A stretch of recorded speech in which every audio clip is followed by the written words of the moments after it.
Synopsis: Myra arrives at her marriage to Daniel Halvorsen like a quiet current that promises no storm. The Halvorsens, led by patriarch Victor, a man whose empire was built on bluster and brittle loyalties, treat her like a ripple to be ignored. When whispered humiliations and a family dinner meant to humiliate her instead ignite a determination, she hides behind smiles. Myra disappears into the only place Victor never respected, the market's silent mathematics. Over 3 years she learns, builds, and quietly gathers allies and capital.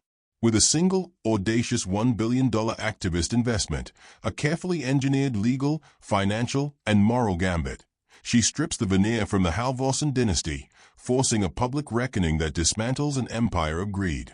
The story is cinematic, intimate, and ruthless in its patience, a study of ambition and dignity, of what power looks like when wielded with empathy rather than entitlement, and of how one woman's refusal to be diminished becomes the force that remakes a family and an industry. They met under a thin winter sun that made the fjord outside the Halvorsen house look like a ribbon of dull silver. Myra had come because Daniel had asked her to see the family home with him, because he wanted her to understand the geography of his life, the study where his father kept volumes of legislation and ledger books, the north-facing veranda where deals had been sealed, the conservatory where orchids were trained like obedient children. On the way up the drive she thought of the small apartment she was leaving behind, the one with the chip kettle, the way sunlight found the sink at 6, the stack of books she read to learn the syntax of the city she had moved to. She thought of the first time Daniel had taken her hand in public, the way his laughter sounded when she mispronounced Norwegian words, how his palms felt both familiar and foreign. Victor Halvorsen opened the door with the confidence of a man who had never met a lock he couldn't pick. He was a mountain of a man in a suit so sharp it could have been folded into a blade. His handshake told her everything she needed to know about the house she had married into, a grip that said, "You will shape yourself to fit the world I already own." "Ah," he said, smiling a smile that reached only his mouth. "My son has good taste." "Myra, is it?" "Kaur. An unusual name." "Family name," Myra answered. Her voice was level. She had learned early that deflection could be armor. The first dinner was a lesson in etiquette and cruelty disguised as conversation. Victor spoke in a dialect that belonged to the boardroom. He made generous remarks about new blood, and there were smiles that meant something else entirely. Daniel's sister, Lila, moved through the room like someone practiced at making placements, the right fork, the right laugh. There were jokes about Myra's background, about how she'd once packed lunches for workshop workers, about the way she pronounced portfolio, that sliced and left little clean edges. The worst came casually, as if it were charity. "We do hope she understands our world," Victor said, raising his cup. "It doesn't always accommodate enthusiasm." It would have been easy, Myra thought later in bed, to leave then, to walk back to the apartment that smelled like curry and dust, to the evenings of anonymous novels and the steady work of editing legal transcripts. But Daniel folded his hands over hers and said, "Stay," and there was a look on his face, not defiance, not love in a way she could name, but something softer and more vulnerable. He wanted his family to accept her. He wanted to be accepted, too. So she stayed. She learned how to sit at the right angle, how to bring the right vintage of wine, how to laugh on cue. She began, in public, to be the face Victor could present to clients, obliging, photogenic, polite. In private she read. She read the shareholder letters the company published when it felt safe to be honest, the half-hidden memos from division heads, transcripts of earnings calls. She read the kind of journalism that liked to call its own impatience investigative. She read trial law texts and the biographies of women who had been underestimated and made of steel. There was an economy to Victor's abuse, a subtle calculus that assumed material domination sufficed. He had built Halvorsen and Sons, Acropolis Holdings they called the public face, out of mergers, municipal favors, and a temperament for swallowing rivals. The Halvorsen name had become a kind of institutional weather, predictable, incalculable, dependable for storms but brutal in drought. To Victor, people like Myra were seasonable things. They could be tolerated. They could be cultivated. They were not, however, agents of consequence. Myra was an agent of consequence, but she learned to grow her consequence in slow increments. She took a part-time job at a boutique consulting firm that specialized in corporate governance. She started writing op-eds, under a pseudonym, about corporate transparency, about families who treated public companies as private fiat. She volunteered at a legal clinic for workers who had lost pensions to poor board decisions. She cultivated a patient, legalistic mind that loved precedent the way a gardener loves frost, because it revealed what was brittle and what would bend. Daniel kept asking, gently, for her presence to be raw and unguarded. "I don't want a guest," he told her once, fingers tracing the ridge of a coffee cup. "I want my wife. The real you." The real Myra was not theatrical. She did not need to thunder to be noticed. She watched, quietly, and let the Halvorsen house reveal itself.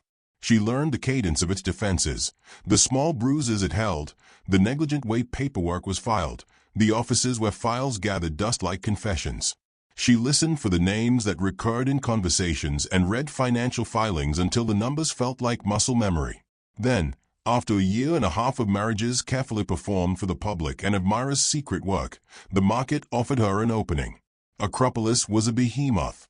Its interests spanned shipping logistics, municipal construction projects, data centers, and a chain of assisted living facilities whose accounting had always seemed generous. Publicly it was stable. Behind the curtain, divisions bled into one another and a culture of expediency had calcified. There were contracts awarded to shell companies with addresses in the same strip malls as floral shops. There were internal audits that petered out when names reached the wrong level. Victor's method was always improvisation married to the expectation of loyalty. The next recession, or rather, the small correction that markets sometimes make like the body adjusting to an illness, exposed the rut. The assisted living chain's occupancy rates dropped while management fees remained suspiciously high. Contractors who had received upfront retainers simply stopped answering auditors' calls. A whistleblower emerged, then receded. The stock wavered. Myra saw an opportunity not because markets glimmered, but because humanity showed itself inside them. The assisted living facilities were her ethical compass. She had spent nights in the clinic tracing pension claims, collections notices, families who could no longer visit because transfer buses had been cut. These were not mere line items. They were the things that told you how empathy, when absent, made enterprises brittle. She approached her consulting contacts with a hypothesis and a dossier, a narrative of mismanagement and structural conflict at Acropolis, supported by spreadsheets and redacted correspondence. She did not present it as a vendetta. She presented it as a governance problem that required capital and stewardship. Investors liked governance problems because they could be solved with organization and cash. They also liked being needed. Arun Mehta, a former partner at a mid-sized hedge fund who had made a career out of buying into companies with governance problems and fixing them, read the dossier at a cafe by the river. He was lean, middle-aged, and had a way of watching people as if he needed them to explain themselves in real time. "You want to go activist?" he asked. Myra had rehearsed all the responses. She was quieter, smaller somehow, when she was not performing. "I want to realign Acropolis to a model that doesn't hollow the communities it claims to save," she said. He smiled that small, cautious investor smile. "That's rare. That's expensive." She knew she was asking for a lot. $1 billion, in market terms, could buy a lot of influence, enough to secure a meaningful stake, to force proxy votes, to install independent directors. But $1 billion was also a story. It said to the market that someone had conviction. It said to the Halvorsens that their exemptions might not be infinite. They found capital. That, too, is a parable of how genius hides in the folds of kindness. There were pension funds that wanted effective stewardship more than high returns for a brief quarter. There were family offices tired of moral compromise. There were international investors who watched European conglomerates like Acropolis with the wary respect one gives to old tigers. Myra, with Arun's help, constructed a special-purpose vehicle, Halcyon Partners, a name designed to smell of calm seas and deliberate work. They did not, at first, announce Myra as their face. Activism needed an argument, not a martyr. They acquired stock quietly, at increments that avoided panic. The first day the price ticked, Myra sat in the Halvorsen kitchen where Daniel brewed coffee, and she watched the market on an old tablet he had left on the counter. "You're not telling them," Daniel said. "You're not telling my father." "No," she said. The word tasted both of betrayal and necessity. Victor's reaction, when the press first noticed Halcyon, was theatrical in proportion to his confidence. Hostile, he said in an interview that meant to bemuse the public. A band of financiers. He smiled for the camera, and on the inside the smile was a blade. We have no intention of ceding any control. He used words like family and legacy as if they were shields. Myra watched Victor on television and saw, for the first time, a thinness at the edges of him. He was practiced at public storms, but the way he spoke of control made his fear sharp and familiar. The Halcyon name had been built on a web of networks. If someone cut the web, the threads would recoil unstably. Halcyon's first move was modest, a public letter calling for a formal, independent review of Acropolis's assisted living accounting and the appointment of 2 independent trustees. The letter was dry, forensic, and the market loved it because it offered a remedy instead of vengeance. Acropolis equivocated. Victor scheduled a shareholders' dinner and brought out the graces of his charm like a man polishing a trophy. The dinner, the family always said, would put questions to rest. Daniel wanted Myra to decline. "This is our family," he said, and his voice carried grief for a small world collapsing. He wanted to be loyal to his father. He wanted to be loyal to the vows he had made. He wanted to be loyal to Myra. He was a man split by decent instincts, loving both his blood and another truth. Myra went to the dinner wearing a dress that made Daniel's breath stop. It was cut as simply as a prayer. She sat across from Victor, who held caught in the way an older man holds a room, with concessions that were never voluntary. They laughed, the family did, over amuse-bouches and vintage wine, at cruel jokes that had the economy of old knives. "You're very ambitious, Myra," Lila said quietly, the tone that meant, "Tell me more so I can find the flaw." Myra said nothing for a long time. People equate silence with submission. That night it was patience. The $1 billion move, the one that would, in many accounts, be villainous or wholly depending on who wrote history, was not one sensational stroke but a constellation of decisions made in rigid sequence. Halcyon called a vote, not to replace boards immediately, but to compel a forensic audit. They made allies of smaller, aggrieved shareholders by giving them a template for how to vote and why it mattered. They leaked, carefully and legally, a pattern of preferential contracts through channels the market respected. They proposed a slate of directors who had reputations for rebuilding companies with impartial justice rather than purging for art. Victor responded with something that looked, at first, like bravado and later like exhaustion. He launched a PR campaign portraying Halcyon as opportunists. He used the company's cash reserves to buy back shares in a bid to dilute Halcyon's stake and called for a special shareholder meeting. He accused Myra, in words that were both public and private, of betrayal. "It's indecent," he said to reporters, as if indignation could be currency. A wife taking such positions against a husband's family is unthinkable. Daniel's reaction was unsteady. He loved Myra, but he was schooled in a culture that asked for tribal fealty. There were nights he came home late and stayed silent. There were mornings where his hands trembled when he poured coffee. He tried to mediate and failed. At some point, the fractures had pushed too far into the grain of him. The shareholders' meeting convened in a conference hall that smelled faintly of lemon polish and departmental anxiety. Halcyon's presence, their proxy statements, their dossiers, had made this a public theater. Cameras were there, their lenses like curious birds. Victor entered with the ease of one used to assuming the center. Myra sat where the press could see her, inconspicuous in a way that made an entrance unnecessary. Arun sat behind her, an island of calm.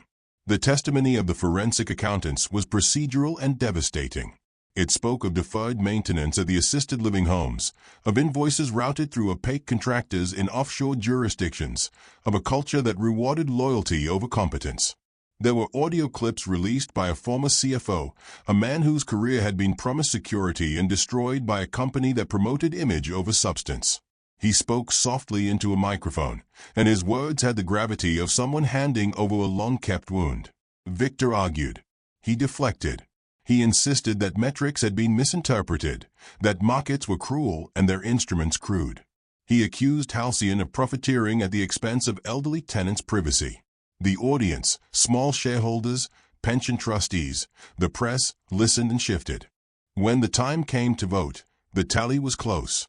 It was the sort of tightness that could have turned either way and left the family intact in one outcome, destroyed in another.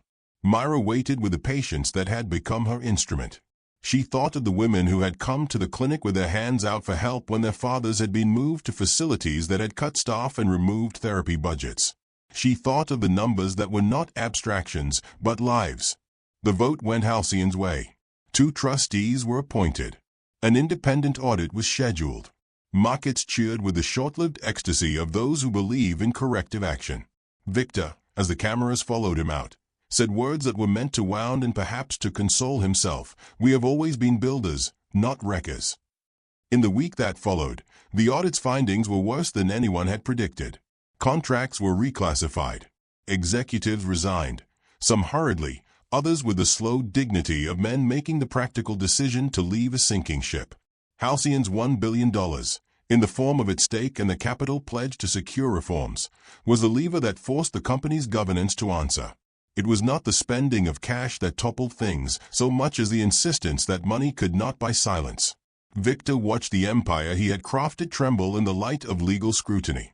For him, it was not only a financial defeat, it was a moral unraveling. The arrogance that had been language now sounded like a confession. His power was not a birthright, it was built on complicit networks that had to be reassembled or face dissolution. He tried to rally. He attempted legal countersuits, press statements, and a personal campaign to discredit Halcyon. But the auditors had records, and records are merciless. They require a narrative of cause.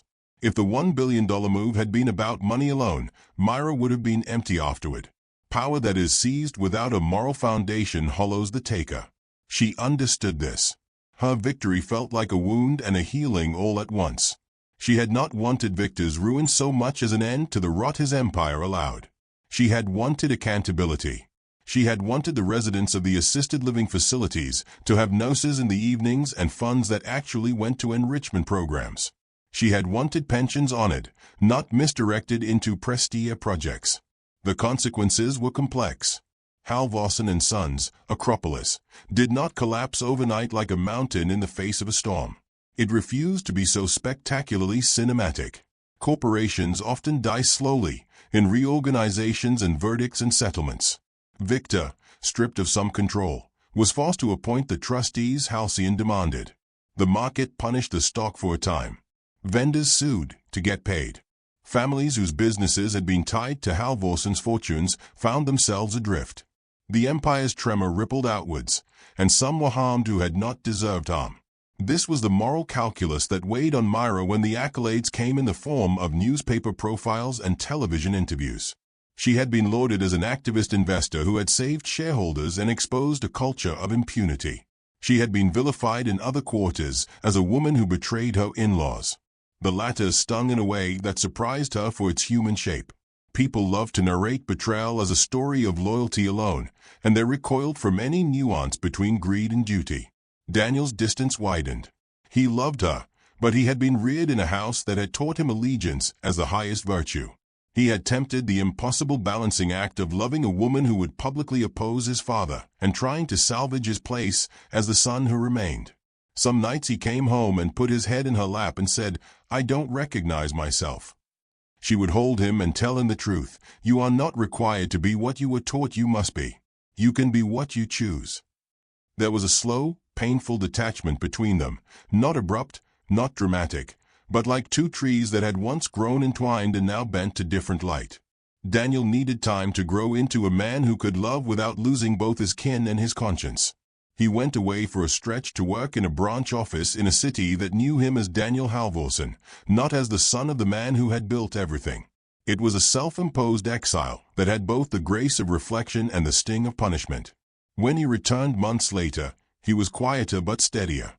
He had seen, in the distance, how the world outside the Halvorsen orbit moved in small acts of kindness, and it had softened his edges. Victor, too, changed. He did not become humble all at once. Personality does not turn like a tap. But being forced to sit with the consequences of his decisions, the elderly living in facilities that smelled of bleach instead of lavender, the contractors who could not pay wages they had expected, introduced him to a humility he had avoided. He grieved, In private, for the loss of reputation, as if it were a limb amputated for safety. He sat with Myra once, in a small office stacked with books about maritime law and the histories of northern trade, and his voice was softer than she had ever heard it. "You did not have to do this the way you did," he said. It was less a reproach than an admission. "No," Myra agreed. "But it had to happen." She surprised herself by wanting, in some small measure, his repentance rather than his ruin. She believed that redemption was a form of progress, like tiling over a wound with careful stitches. Victor, in turn, did not offer anything theatrical. He made donations to the assisted living facilities to retrofit common rooms and improve therapy programs. He agreed to the independent audits and allowed the trustees to hold him accountable. There were, inevitably, legal repercussions. Regulators looked at practices they had once waved through. Victor paid fines. He was humiliated in a way that modern executives sometimes are stripped, measured, reassembled. Years later, when the press had moved on and the market had rebalanced, Myra walked through an assisted living facility that had once been a margin item on a quarterly statement. The resident she visited, a woman with hands like parchment and eyes that were still mischievous, squeezed Myra's fingers and said, "You remember? We used to get nothing for music therapy. Now we have it every week. My grandson can come by. The nurses know our names." Myra sat in the lounge while a pianist in the corner played a halting Chopin. The light fell across the room in slanted gold. This, the solace of ordinary life, was what mattered. The $1 billion move had been the means, not the telos. In private life, she and Daniel found a new syntax for marriage. They loved each other with an honesty that acknowledged damage and chose repair. There were days when they argued about money and about which causes to support, and nights when they shared a bottle of cheap wine and the silly poetry of being human. Daniel, chastened but not broken, began to work with community projects, leveraging his name as a resource rather than a cudgel. Arun, his business made reputable by the halcyon success, told Myra once that she had made the best possible mistake. She had attacked an empire without wanting to slay a man. "That's the difference between a conqueror and a reformer," he said, and there was respect in his tone. Victor, older and quieter, would sometimes sit on the north-facing veranda and watch the fog roll in over the fjord. He would pick up old ledgers and run his finger along lines of ink as if reading the lives they had touched. He had learned, belatedly, the limits of legacy. He had loved the sense of being indispensable, but the world sheared that away when faced with accountability. The Halvorsen Empire remained, because institutions are often more tenacious than reputations, but it was different. It bore scars and a new set of trustees who insisted on transparency the way gardeners insist on fresh soil. There were still moments when the old instincts whispered, "Consolidate, dominate, protect at all costs." But they had been checked by a public memory that no longer asked that power be absolute.